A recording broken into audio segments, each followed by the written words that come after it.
Assalamualaikum warahmatullahi wabarakatuh. Halo. Saya Hotmar Rizky Siregar, calon guru penggerak Angkatan 8 SMA Negeri 7 Padang Sidimpuan, Provinsi Sumatera Utara. Pada kesempatan kali ini, izinkan saya untuk memaparkan koneksi antar materi modul 3.2. Pemimpin dalam pengelolaan sumber daya. Yang mana dalam tugas adalah membuat kesimpulan dan mengoneksikan materi yang ada di dalam modul ini dengan materi lainnya selama mengikuti pendidikan guru penggerak. Tujuan pembelajaran khusus dalam tugas ini adalah CGP mampu menghubungkan materi modul ini dengan modul-modul yang didapatkan sebelumnya. Adapun panduan penugasan dalam tugas ini adalah buatlah kesimpulan tentang apa yang dimaksud dengan pemimpin pembelajaran dalam pengelolaan sumber daya, dan bagaimana Anda bisa mengimplementasikannya di dalam kelas, sekolah, dan masyarakat sekitar sekolah. Jelaskan dan berikan contoh bagaimana hubungan pengelolaan sumber daya yang tepat akan membantu proses pembelajaran murid menjadi lebih berkualitas. Berikan beberapa contoh bagaimana materi ini juga berhubungan dengan modul lainnya yang Anda dapatkan sebelumnya selama mengikuti pendidikan guru penggerak. Ceritakan pula bagaimana hubungan antara sebelum dan sesudah Anda mengikuti modul ini, serta pemikiran apa yang sudah berubah di diri Anda setelah Anda mengikuti proses pembelajaran dalam modul ini. 1. Kesimpulan.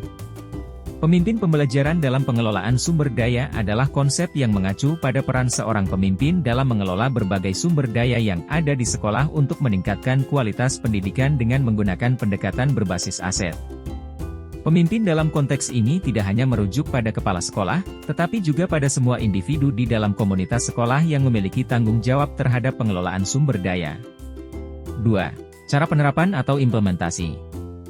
Di lingkungan kelas, manfaatkan sumber daya pembelajaran yang tersedia secara efektif, seperti teknologi, buku pelajaran, atau peralatan pembelajaran lainnya.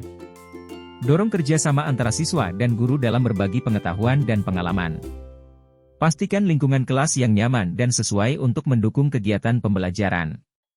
Di lingkungan sekolah, prioritaskan pengeluaran yang mendukung pembelajaran, seperti pelatihan guru atau pemeliharaan fasilitas, untuk mengelola anggaran sekolah secara efisien.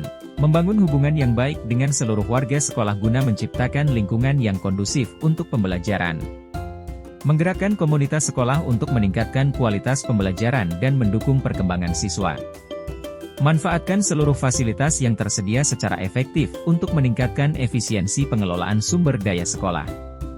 Libatkan semua stakeholder sekolah dalam pengambilan keputusan terkait penggunaan sumber daya dan pengembangan pembelajaran. Di lingkungan masyarakat, membangun hubungan yang baik dengan warga sekitar sekolah.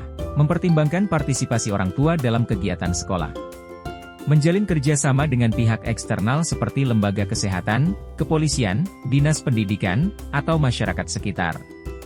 Berpartisipasi dalam memperkenalkan dan mengembangkan budaya lokal di sekitar sekolah. Pengelolaan sumber daya yang tepat akan membantu proses pembelajaran murid menjadi lebih berkualitas. Dalam mengembangkan pembelajaran murid yang berkualitas dibutuhkan pendekatan sekolah berbasis aset. Pendekatan ini memusatkan perhatian pada potensi, kekuatan, dan aset yang dimiliki oleh sekolah dan masyarakat sekitarnya.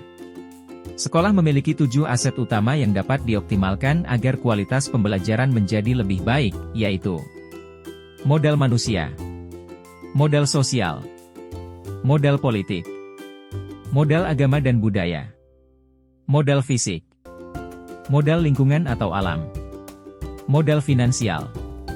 Setiap aset modal memiliki peran penting dalam meningkatkan kualitas pembelajaran di sekolah. Berikut contoh keterkaitannya. 1. Modal manusia. Saat kepala sekolah dan guru menjalankan peran dan nilai-nilai kepemimpinan mereka dengan maksimal, serta mengoptimalkan pengetahuan dan keterampilan dalam proses pengajaran, hasilnya akan meningkatkan kualitas pembelajaran yang berujung pada prestasi belajar yang lebih tinggi bagi murid. 2. Modal sosial. Kolaborasi antara guru, orang tua, dan komunitas sekolah dapat memastikan bahwa murid menerima dukungan dan pengawasan yang konsisten baik di sekolah maupun di rumah. Ini memperkuat ikatan sosial yang mendukung perkembangan murid untuk pembelajaran. 3. Modal politik. Seorang kepala sekolah, pemimpin pembelajaran yang memiliki hubungan baik dengan pihak-pihak terkait dalam komunitas dapat memobilisasi dukungan dan sumber daya untuk mengimplementasikan kebijakan-kebijakan sekolah yang mendukung pembelajaran yang lebih baik, seperti program bantuan belajar tambahan. 4. Modal agama dan budaya. Mengintegrasikan nilai-nilai budaya dan agama dalam kurikulum sekolah dapat membantu murid memahami dan menghargai keragaman budaya serta memperdalam pemahaman tentang etika dan moral dalam konteks yang lebih luas. 5. Modal fisik. Fasilitas fisik yang baik, seperti laboratorium, perpustakaan yang lengkap dengan beragam buku dan sumber belajar dapat memberikan akses lebih baik kepada murid untuk belajar dan berkreasi, yang pada gilirannya meningkatkan kualitas pembelajaran. 6. Modal lingkungan, alam. Lingkungan yang bersih dan hijau dapat digunakan sebagai sumber belajar.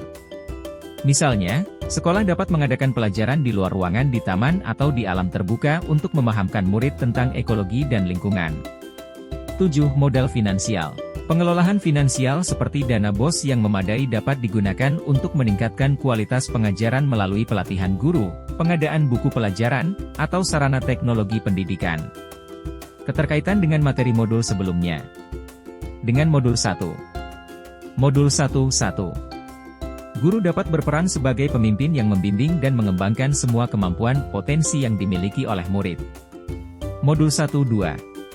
Sebagai pemimpin dalam proses pembelajaran, guru dapat meningkatkan kompetensinya agar pembelajaran lebih bermanfaat dan berpihak pada murid. Modul 1.3. Seorang pemimpin harus memiliki visi ke depan untuk menghasilkan perubahan yang lebih baik dengan berpikir berdasarkan kekuatan aset. Modul 1.4. Budaya positif sangat penting dalam membentuk karakter yang baik sebagai bagian dari modal budaya, agar suasana pembelajaran menjadi aman dan nyaman. Keterkaitan dengan modul 2. Modul 2.1. Guru dapat menerapkan pembelajaran berdiferensiasi yang disesuaikan dengan profil dan gaya belajar murid agar dapat mengoptimalkan potensi dan sumber daya yang dimiliki oleh setiap murid. Modul 2.2. Dalam pengelolaan sumber daya, seorang pemimpin harus memiliki kompetensi sosial emosional yang kuat sehingga setiap keputusan yang diambilnya bisa dipertanggungjawabkan. Modul 2.3. Seorang pemimpin perlu memiliki keterampilan coaching yang bisa diterapkan dalam semua langkah pengelolaan sumber daya di sekolahnya. Keterkaitan modul 3.1 dengan 3.2. Dalam mengelola sumber daya, seorang pemimpin perlu memiliki kemampuan untuk membuat keputusan berdasarkan nilai-nilai kebajikan. Tujuannya adalah untuk menciptakan lingkungan pembelajaran yang berorientasi pada kebutuhan murid dan meningkatkan kualitas pembelajaran. Pemahaman materi sebelum dan sesudah mempelajari modul 3.2. Sebelum saya mempelajari modul 3.2, saya memiliki pemahaman yang terbatas tentang apa yang dimaksud dengan aset di lingkungan sekolah. Saya cenderung berpikir bahwa aset hanya merujuk kepada barang-barang fisik yang ada di sekolah, seperti bangunan, peralatan, atau fasilitas. Selain itu, saya seringkali fokus pada masalah-masalah atau kekurangan yang ada di sekolah, tanpa banyak usaha dalam mencari solusinya. Saya cenderung merasa bahwa situasi tersebut adalah apa adanya, dan sulit untuk melihat potensi atau peluang perbaikan. Setelah mempelajari modul 3.2, saya semakin memahami tentang pengelolaan sumber daya sekolah. Kini, saya menyadari bahwa terdapat 7 aset utama yang harus dikelola dan dikembangkan agar sekolah dapat berkualitas. Aspek-aspek tersebut meliputi modal manusia, modal sosial, modal politik, modal agama dan budaya, modal fisik, modal lingkungan atau alam, dan modal finansial. Selain itu, saya juga menyadari bahwa seorang pemimpin dalam konteks ini harus menggunakan pendekatan berbasis pada aset atau kekuatan untuk mengoptimalkan potensi sekolah. Dengan memanfaatkan semua aset tersebut dengan baik, sekolah dapat tumbuh, berkembang, dan memberikan pengalaman pembelajaran yang lebih baik bagi seluruh murid. Demikian video ini saya buat. Semoga dapat membawa perubahan ke arah yang lebih baik, dengan pemanfaatan aset untuk pembelajaran yang berkualitas dan berpihak pada murid. Mohon maaf jika ada kesalahan dalam penyampaian. Terima kasih. Salam dan bahagia Bapak Ibu Guru Penggerak. Wassalamualaikum warahmatullahi wabarakatuh.